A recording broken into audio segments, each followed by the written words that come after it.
Good afternoon. This is John St.Clair, and I'm here at the University of Mary Washington College of Graduate and Professional Studies in the office of Kelly Andrus. And this afternoon, I'd like to ask Kelly how we can differentiate our instruction for students who are having trouble reading. Typically, the courses that I teach here at CGPS are literacy courses for pre-service teachers, and these are students who currently are not in a classroom. Maybe a few of them are in a classroom. And one thing that is important for me to stress to them is the use of quality children's literature in the classroom. And typically today you see a lot of primary teachers using children's literature in the classroom and across as well in our language arts block as well as their content area blocks. But you see less of that in the upper elementary, the middle school, and the high school level. And what it's important for me to get across to students is the need to use this across all levels, because at the middle school and high school levels, this helps to differentiate instruction by meeting the needs of the students in the classroom who are not functioning at grade level. And typically our textbooks at those levels are written on or above grade level. And so it makes it difficult for these struggling readers to access the same information that's being presented in the class. And one way to meet that need is using children's literature, and there's lots of titles out there across all content areas that you can make connections with your lesson plans. For example, some titles that I'd like to share today, if you're studying World War II, you could use E. Bunting's Terrible Things, which is an allegory of the Holocaust, to make those connections for students. And in this story, E. Bunting uses animals to see the relationship to World War I. What grade level would you say that was at? I would say it's at an upper elementary grade level, but the theme, the ideas presented in it are more complex, and so that allows you to use it at the middle school or high school level. Another example, which might be used at the upper elementary level, perhaps middle school, is Detective LaRue, Letters from the Investigation. And so it's sort of a mystery, and the dog uses letters that he's writing between his owner to explain where he's at and what's going on. And in one example of the letter, he's telling the real story, and in the other example, he's using an embellished version of the story. Also, we have Amelia and Eleanor Go for a Ride, and it's based on a true story of Eleanor Roosevelt and her desire to fly, and Amelia Earhart trying to meet that need with her. Enigma is the newest one, just recently out, by Graham Bass, and this is Enigma, a Magical Mystery.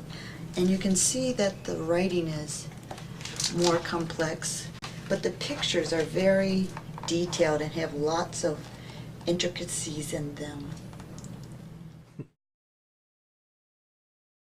One of the things that we learn in education classes is that we have different learning styles: the visual, the auditory, the reading, the kinesthetic.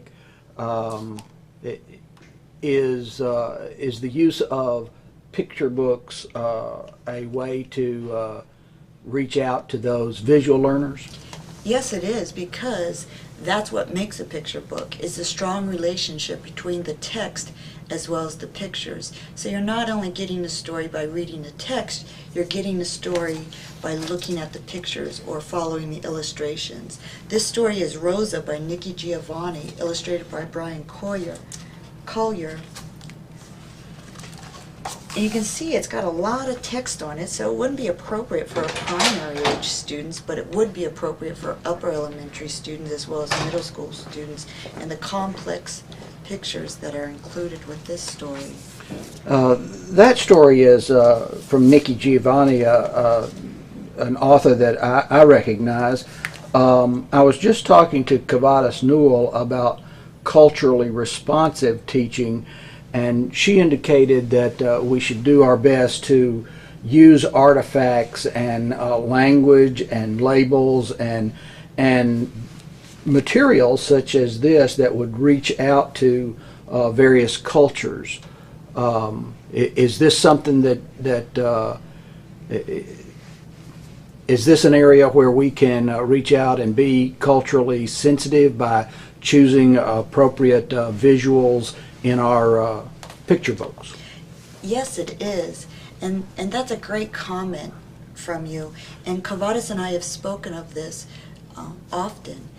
And one thing that came to my realization, reading more about being culturally responsive, I thought if I had a lot of Coretta Scott King winners and titles presented in my classroom, that I was presenting a multicultural library to my students, when in reality it was very one-sided or single-sided, because I just was showcasing African American stories or cultures to students.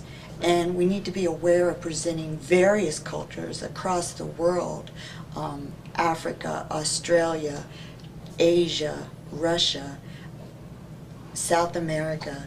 And so... And as a matter of fact, Kavadas was pointing out to me the other day, including reaching out to genders, so to be sure we deal with female heroes and so forth.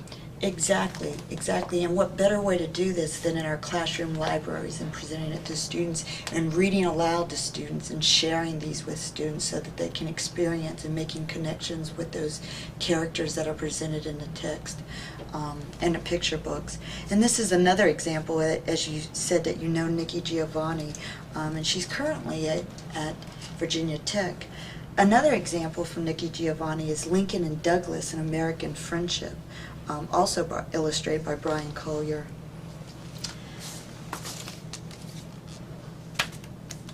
Also Going North by Janice Harrington.